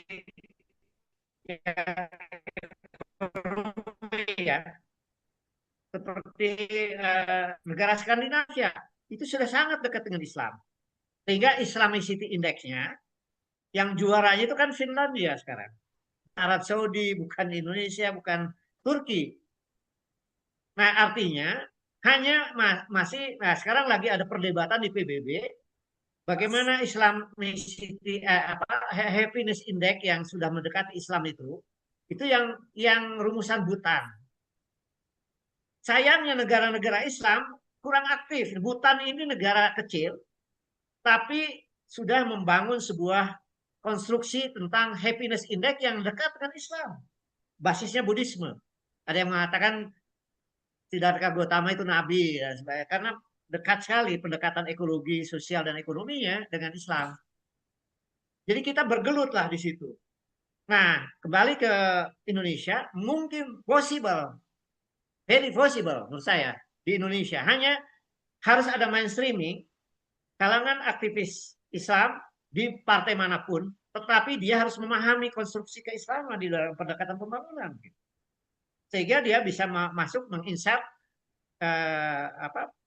RPJPN maupun RPJPD, rencana pembangunan jangka panjang maupun jangka menengah. Jadi harus ada yang jadi kepala Bappenas, Menteri Keuangan, dan macam-macam, Gubernur Bank Indonesia. Jadi tanpa harus menunggu negara Islam. Karena ada yang menunggu aja, tanpa itu maka dunia kiamat gitu. Nggak bisa dong. Kita harus menjadi transformer nilai Islam itu di mana-mana sejak sekarang. Hanya syaratnya tentu aja harus secara komprehensif memahami dan membangun konstruksi keislaman itu. Terakhir, ya ini lebih ini lagi pertanyaan lebih mengerucut, membangun atau mencari metodologi alternatif di dalam konstruksi keilmuan Islam dari Kang Syaiful. Saya kira begini. Pertama di tingkat PBB. Sekarang ini sudah ada SDGs. Sudah gerakan dunia. Yang menurut saya sangat Islami. Minus tentang HAM di bidang di situ hanya ada satu ya tentang yang agak feminisme lah yang lain menurut saya sangat Islami SDGs itu. SDGs itu kalau 17 program dirinci kita akan mengurangi kemiskinan sampai 2030. Semua negara. Sustainable development dalam pembangunan, ekologi, sosiologi, ekonomi. Sangat Islami. Dan lain-lain. Jadi SDGs lalu Pancasila Undang-Undang Dasar 45 sudah Islami. Tinggal bagaimana menginsert dengan Islam lalu mengkonstruksi keilmuan. Sehingga Pak Kunto Wijoyo bukan hanya ngomongin tentang bagaimana mengilmukan Islam, tapi mengilmukan Pancasila juga kan. Nah, ini harusnya menjadi gerakan kalangan scholar. Cuman sayangnya sekarang di dunia digitalisasi, medsos, terutama era reformasi 10 tahun terakhir, ini meredup ya dengan post-truth-nya. Jadi kita terlibat pro kontra hal-hal yang remeh-temeh lah gitu. Tapi tidak ada sebuah gerakan besar lagi secara intelektual untuk kembali menghidupkan intelektual organik namanya, gitu kan? Jadi saya kira itu, menurut saya masih optimis bisa, karena ininya embrionya ada di mana-mana, tinggal triggernya aja. Tadi sudah disampaikan oleh Pak Murofik, triggernya di mana? Jadi kalau ada satu big push top down yang pendekatannya tidak harus formalistik, tetapi substansially adalah nilai Islam, maka akan terjadi sebuah gerakan yang lebih masif menurut saya. Karena ini juga bersifat global sekarang ini. Ada di Amerika gerakannya, ada di Eropa gerakannya. Bahkan pada tahun 90-an ada sebuah pertemuan 4 agama samawi yang mengatakan bahwa the next civilization is the new age. New age is abad agama katanya kan.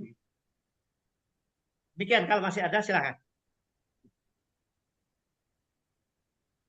Baik, terima kasih Prof. Jawabannya sangat komprehensif banget ya Prof. Gimana Bunda Murni, Bapak Nurofik, dan Pak Syaiful, apakah sudah terjawab pertanyaannya Ibu dan Bapak? Terima kasih. Alhamdulillah. Terima kasih Prof. Ini dari Jogja nih Prof. Oh, monggo. Masya Allah, jawabnya Bapak. Iya nih, diundang terus sama Kang Saiful. Masya Allah. Terima kasih Pak Syaiful. Nuhun, Prof. Didin. Maka yang Assalamualaikum. lain. Iya, Kang Didin atur nuhun. Pengen segera ngundang Akang ke Bandung untuk pusat studi peradaban Islam teh. Ya, monggo. Ya.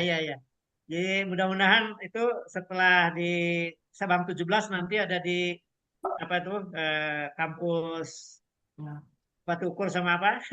Jatinangor. Jatinangor. Akan boleh ikut nimbrung nih. Boleh ikut nimbrung. Infekul lagi.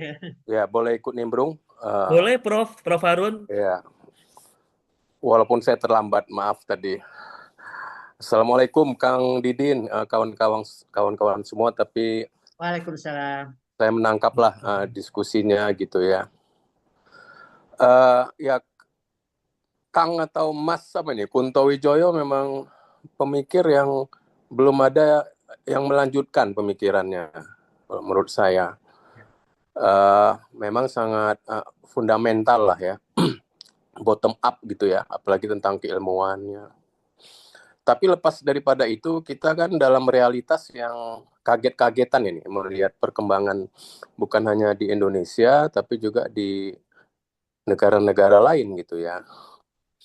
Tadi kalau bicara memang topiknya kebangkitan Islam ya, barangkali tematiknya kan itu ya. Mas Kunto juga banyak cerita gitu ya.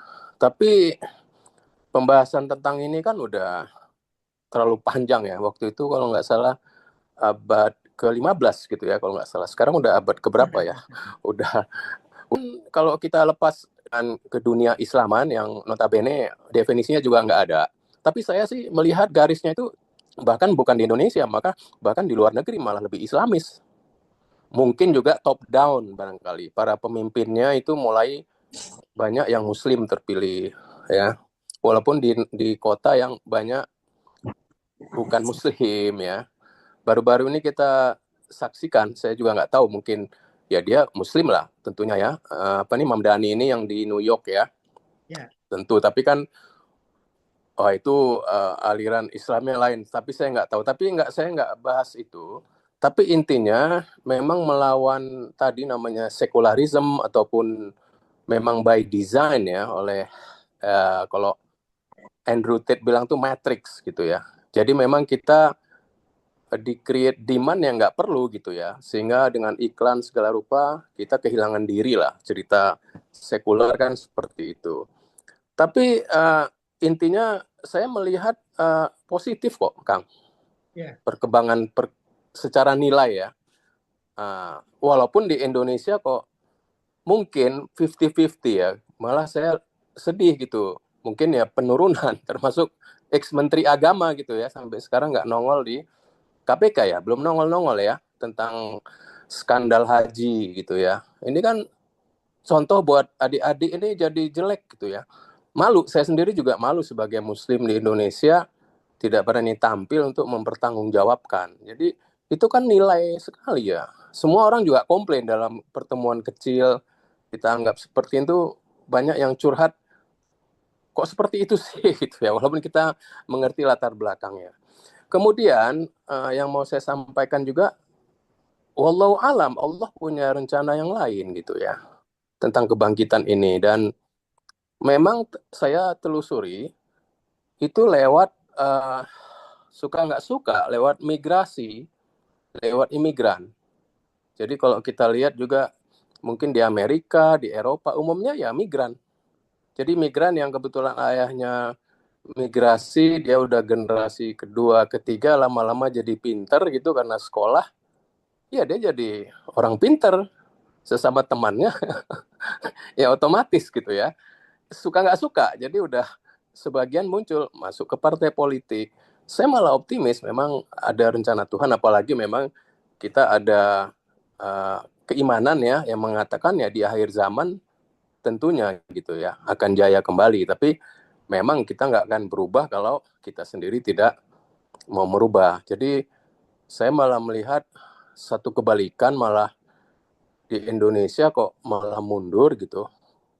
Yang udah ada Pancasila ditinggalin, nggak usah semua sila pertama aja kita belum berhasil mengeksplor itu apa sih. Mungkin juga apalagi undang-undang dasar, Kang Didin. Jadi Kang Didin kan ekonom, tahu betul gitu ya tentang bagaimana sebetulnya new public management kan, membagi kekuasaan, membagi kompetensi, termasuk juga melindungi masyarakat. Itu udah sangat Islami dong.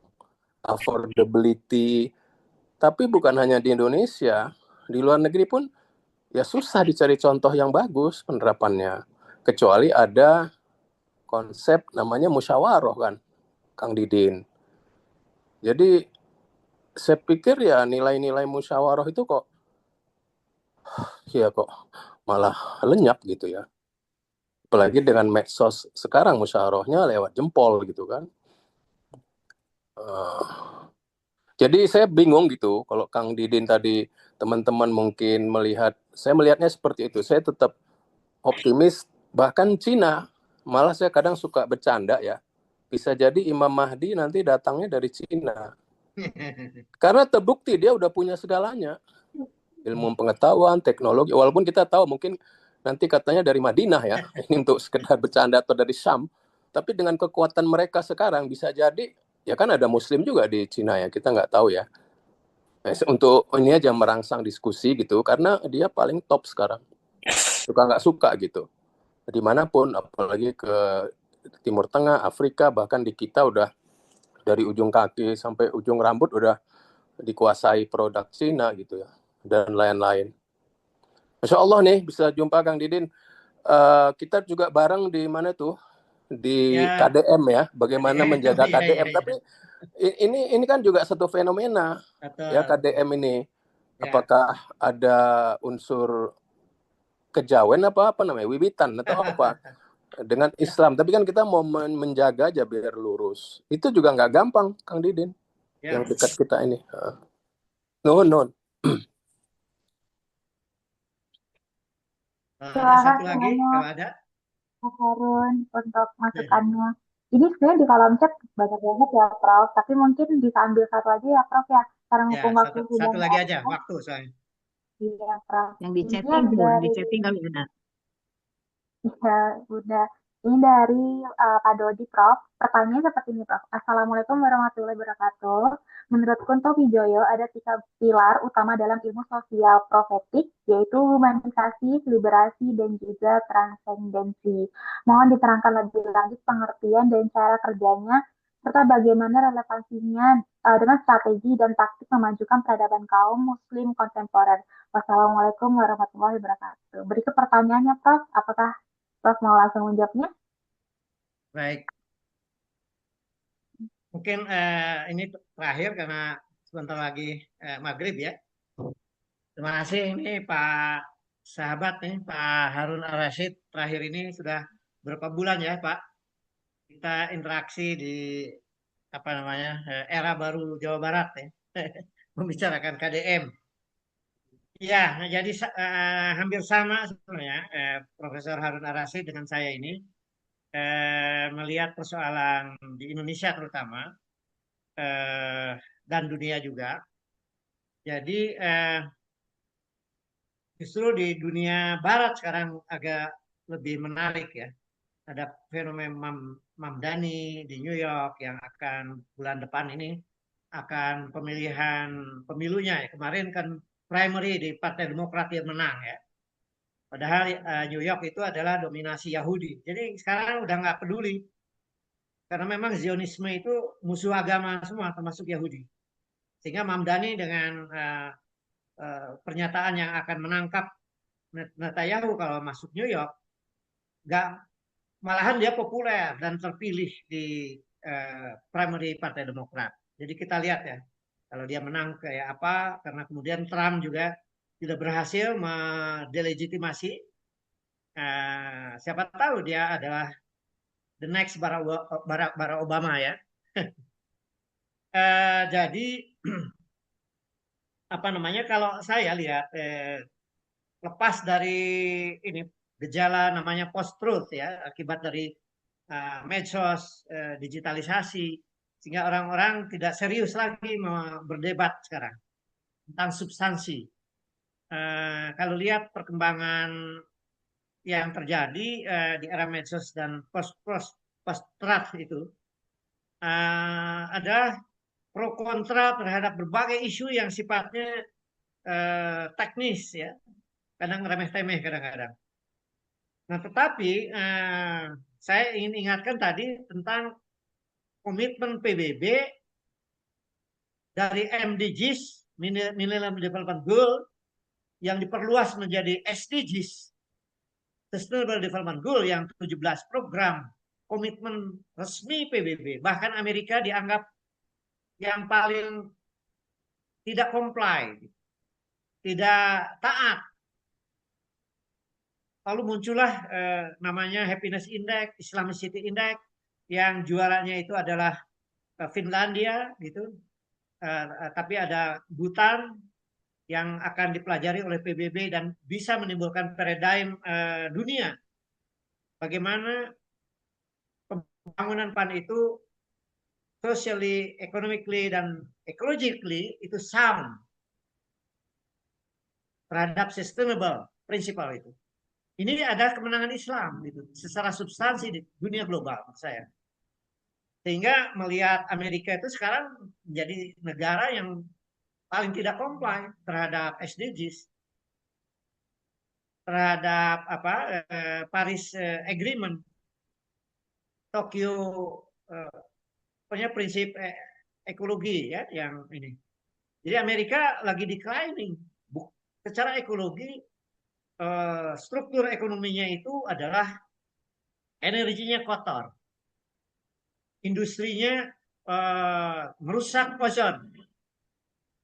Sehingga kalau ikut Paris Agreement yang terakhir itu, maka dia akan turun 60% PDB-nya. Karena berbagai industrinya yang memang merusak lingkungan. Jadi ini kemenangan Islam secara substansial, tapi seringkali kita kan inginnya yang jargonistik gitu ya, formalistik dan simbolistik. Kurang difahami dalam perspektif substansial. Di Indonesia, menurut saya, lepas kritik terakhir, ketika Presiden Prabowo pidato di MPR, dia ingin ekonomi untuk rakyat, pembangunan untuk rakyat, dengan segala program-programnya. Dan Indonesia belum merdeka, karena ada tukang beca umur 70 tahun masih ngayuh beca. Kita belum merdeka. Itu adalah sangat Islamis. Dan diterjemahkan pada koperasi desa yang memang ada kritik soal pembiayaannya dan jiwa koperasinya bagaimana. Sekolah rakyat tapi SD Impres dibiarkan banyak yang sekarang ini muridnya hanya 1 orang atau bangunannya rusak. Mengapa biaya itu tidak ke sana? Jadi kritiknya teknis, tapi prinsipnya ekonomi untuk rakyat, keadilan. Adalah. Kemudian swasembada energi dan pangan dan energi. Dan lain-lain. Dan antara ada problematik memang. Tetapi ini harus dikawal. Gitu loh. Artinya ada reorientasi dari presiden sebelumnya. Yang lebih oligarki based development. Yang sekarang lebih people based development. Lebih islami, lebih menegakkan keadilan. Gitu loh. Tinggal mengawal supaya pelaksanaannya ini adalah juga menegakkan keadilan. Itu di Indonesia. Lalu tadi prinsip yang ilmu sosial prophetic yang humanisasi, liberalisasi, dan satu lagi apa? Transendensi itu adalah amar ma'ruf, nahi munkar, dan tu'minu billah. Jadi ini luar biasa di perumusan ini. Memang ayat Quran, tapi kemudian karena beliau adalah sangat par excellence sebagai ilmuwan, lalu memeras prinsip dari keilmuan itu yang berbasis tauhid dan keislaman adalah 3 prinsip itu. Jadi saya bereksperimen di ilmu ekonomi. Jadi ketika bagaimana prinsip humanisasi di dalam ilmu kedokteran misalnya, direkonstruksi dulu seluruh nilai-nilai Al-Quran, hadis, dan pemikiran-pemikiran Islam klasik sampai modern, lalu mengkonstruksikannya. Seperti saya dalam ekonomi sudah. Lalu bagaimana proses liberalisasi. Jadi kritik dari konstruksi keislaman kepada existing condition di dalam pembangunan dunia maupun nasional.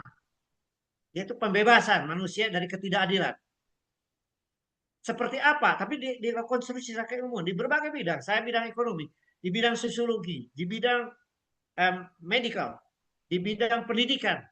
Di bidang pendidikan banyak juga nih dari UPI misalnya lagi bekerja di tingkat internasional dan nasional itu di bidang pendidikan, mengkritik bagaimana konstruksi pendidikan yang sekularistik itu. Dan nanti, tapi ini kan bukan demarkasi ya, humanisasi, liberasi, dan transendensi, dan bagaimana mengarahkan seluruh proses-proses keduniawian ini adalah menuju kepada ketaatan pada Allah. Seperti Nurholis Majid merumuskan tentang asyhadu alla ilaha illallah. Jadi kita harus membebaskan dari Tuhan-Tuhan yang menjebak kita ini. Gelar, kekayaan, jabatan, demokrasi, apalagi kecuali Allah yang maha adil. Itu. Yang membebaskan dari kemiskinan, membebaskan dari imperialisme, kolonialisme, dan kemudian akan muncul gagasan-gagasan yang lebih teknis. Jadi kira-kira demikian ya dari chatroom maupun dari Pak Profesor Harun Ar-Rasyid. Ini beberapa bulan terakhir ini kita berada di KDM ya. KDM sendiri begini Pak Asad, nanti sedikit ya terakhir. Saya mereview, saya nggak mau terjebak kepada isu-isu yang sifatnya viral gitu. Jadi bukan viral base, analitik, bukan. Tapi saya mengumpulkan semua sumber-sumber. Ternyata sementara nanti bisa dikoreksi lagi. KDM itu membangun masjid. Dia mencoba di periode kedua ketika bupati sana itu mentransformasikan Al-Maun, termasuk di dalam pengelolaan APBD. Dia kemudian ada masalah di kalangan umat Islam ini yang tidak comply pada prinsip-prinsip ekologi. Dia melihat Sunda Wiwitan itu punya gitu. Karena Sunda Wiwitan itu dulunya Islam. Kalau di Jawa Kejawen dicampur adukan dengan dinamisme dan animisme. Tetapi dia bilang, saya tidak melihat soal animisme dinamisme, tetapi prinsip ekologinya. Gitu loh. Lalu kemudian dia terlibat di puncak, di sungai, di mana itu untuk supaya menganut prinsip sustainable, sound ecologically dan sebagainya. Dan ini Islam gitu. Dan dia mengagumi katanya Nurholis Majid Abdul Wahid. Jadi ada istihad bagaimana membumikan Islam ini di dalam persoalan-persoalan kekinian. Termasuk yang sudah jadi prestasi adalah surplus APBD sekarang ini. Dalam sejarah Jawa Barat tidak pernah surplus. Jadi ini harus direkonstruksi. Kalau dia ada kelemahan, ada kekurangan, seperti kemarin dia ada pesta anaknya yang menimbulkan kewafatan 3 orang. Dia kayak kritik dari Allah itu, supaya jangan terlalu main medsos, jangan menjadi gubernur konten gitu. Dan kemudian serius mengelola pemerintahan, mengelola DPRD. Jangan kehabisan waktu untuk konten berkonten ria gitu. Yang notabene per bulan kira-kira 10 M lebih ya. Memang itu zona nyaman yang harus ya dia harus beristihad di dalam kehidupan kepemimpinannya. Terima kasih. Assalamualaikum warahmatullahi wabarakatuh. Waalaikumsalam. Terima kasih banyak Pak Didin untuk pemaparan materi hari ini yang sangat luar biasa banget komprehensifnya. Mengingat karena waktu sudah menuju maghrib, jadinya kita batasi dulu pertanyaannya teman-teman. Ya mohon maaf buat pertanyaan yang belum bisa terjawab. Mungkin di lain waktu nanti kita bisa berdiskusi lagi dengan Prof. Didin. Mana suaranya? Apakah suara saya terdengar jelas? Ya, masih. Ya. Baik. Untuk itu, izinkan saya untuk memberikan kesimpulan pada pemaparan hari ini. Jadi, dari pemaparan tersebut, kita bisa melihat bahwa sebenarnya Islam itu sangat mendukung perkembangan pengetahuan dan juga teknologi, bahkan menjadikannya sebagai bagian dari proses memahami tanda-tanda kebesaran Allah. Salah satunya itu contohnya adalah ilmuwan-ilmuwan yang terkenal itu sebagian besar Suaranya hilang. adalah muslim, ya. Seperti Rizmi yang menciptakan aljabar, terus Ibnu Sina dengan ilmu kedokterannya, Al-Razi dengan ilmu farmasi dan lain ilmuwan dan masih banyak ilmuwan lainnya. Tadi juga Prof. Didin juga menawarkan pendekatan fourth way, di mana itu merupakan suatu sistem ekonomi Islam yang berbasis maqasid syariah seperti tauhid, keadilan dan juga amanah gitu ya. Jadinya nantinya negara ini bisa memiliki peran aktif gitu untuk menjamin keadilan ekonomi dan mendistribusikan kekayaannya secara adil untuk memperdayakan UMKM dan juga mengembangkan skill yang tadi itu sebenarnya ada terkait dengan bank juga ya Prof ya, yang nanti harus kita bahas lebih lanjut. Nah mungkin teman-teman demikian pemaparan pada hari ini.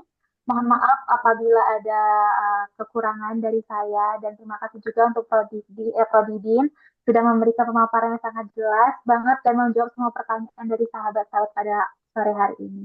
Demikian Prof, terima kasih banyak Prof. Didin untuk kesempatannya. Terima kasih. Mohon maaf juga saya apabila ada kekeliruan, itu ada kebodohan saya. Kalau ada yang bermanfaat itu hanya dari Allah. Dan sampai jumpa dalam berbagai kesempatan yang lain. Di Antos. Ya, terima kasih Mohon banyak izin Prof. Didin. untuk live. Kita sebentar lagi mau maghrib. Mungkin Prof, Mungkin kita jangan live dulu karena nantinya akan ada berikan pemberian sertifikat. sertifikat Prof. Ya. Monggo. Ya, mungkin saya tutup pemaparan pada hari ini. Saya kembalikan lagi Sertifikat. kepada MC. Terima kasih. Wassalamualaikum warahmatullahi wabarakatuh. Waalaikumsalam warahmatullahi wabarakatuh. Waalaikumsalam warahmatullahi wabarakatuh. Terima kasih banyak ya Teh Salsa dan juga Profesor Didin. Ternyata materinya, aduh, Masya Allah banget dan juga nambah ilmu dan wawasan juga buat kita semua ya. Apalagi buat Kia yang minim banget ilmu tentang tokoh-tokoh inspiratif dalam peradaban Islam ini gitu. Nah, selanjutnya bakalan ada penyerahan sertifikat nih kepada Profesor Didin S. Damanhuri sebagai kenang-kenangan dari Masjid Imaduddin yang akan diberikan oleh Bunda Murni selaku Ketua Dewan Penasehat Masjid Imaduddin. Boleh kepada Kang Teteh dokumentasi untuk dibantu pendokumentasiannya. Kang Didin, nyangkakeun sertifikat. Terima kasih sekali atas semua ilmunya dan tetap masih menunggu untuk dikembangkan dan ketemu lagi. Mangga Kang Didin atur nuhun sertifikat berwarna Mohon ini. sami-sami. Mangga diantos deui kanggo sesi selanjutnya. Atur Insya nuhun. Allah. Mangga. Mangga, atur nuhun. Iya. Mangga nyunkeun izin live. mangga. Assalamualaikum. Nuhun pisan. Atur nuhun Kang Didin, Kang Waalaikumsalam. Didin atur nuhun pisan diantos Kang Didin selajengna. Buat sekarang buat itu sertifikat untuk selanjutnya buat Buat moderator dan MC. moderator dan MC. Iya. Ya. Buat moderator dan disampaikan sertifikat terima kasih atas bantu dan juga memandu acara ini yang betul-betul sangat memikat dan mudah-mudahan bisa ketemu dan bisa dikembangkan lagi. Silakan untuk pembawa acara dan juga pemandu acara. Terima kasih di sertifikatnya. Mohon. Terima kasih banyak Bunda untuk kesempatan yang saya terima sertifikatnya Bunda. Iya. Tadi Teh Murni, Hakia belum memperkenalkan diri lengkap. Hakia tuh siswa SMA Negeri 1 Bandung, peserta Iya, pesantren tadi. kilat Masjid Imaduddin. Makasih banyak ya Kak Salsa, Hakia. Iya, betul-betul tokoh dan kadar-kadar masa depan. Nuhun pisan ini ilmunya betul-betul harus ditambah lagi nih sesi ini. Menarik sekali. Nuhun Kang Saiful. Iya, hatur nuhun Teh Murni. Hakia terima kasih. Terima kasih juga Bapak, Silakan sudah ditutup. Bunda. Silakan ditutup Mangga. Silakan ditutup. Ya, langsung ditutup aja ya. Terima kasih semuanya atas kehadiran. Iya. Alhamdulillahirrabbilalamin, rangkaian acara Sekolah Peradaban Islam Angkatan 2 pada sore hari ini telah selesai. Semoga ilmu yang telah kita dapatkan kelak akan menjadi ilmu yang sangat bermanfaat dan dapat membawa kita menjadi lebih dekat kepada Allah Subhanahu wa Ta'ala. Amin ya rabbal alamin. Atas nama panitia, saya Hakia memohon maaf apabila ada kata-kata atau sikap yang kurang berkenan di hati Bapak, Ibu, beserta Kang Teteh. Mari kita tutup dengan membaca hamdalah bersama-sama. Alhamdulillahirabbil alamin. Wassalamualaikum warahmatullahi wabarakatuh. Waalaikumsalam Waalaikumsalam warahmatullahi wabarakatuh. Makasih Hakia, Kak Salsa, Kang Darmawan, Mas Johan, Terima kasih Puput, banyak Cemuni, Bapak. Ibu Bapak, Sadayana. Terima kasih banyak Bunda. Yuk sama-sama Selamat selamat maghrib. maghrib. Selamat sholat maghrib. Selamat Terima kasih banyak Bapak. Terima kasih.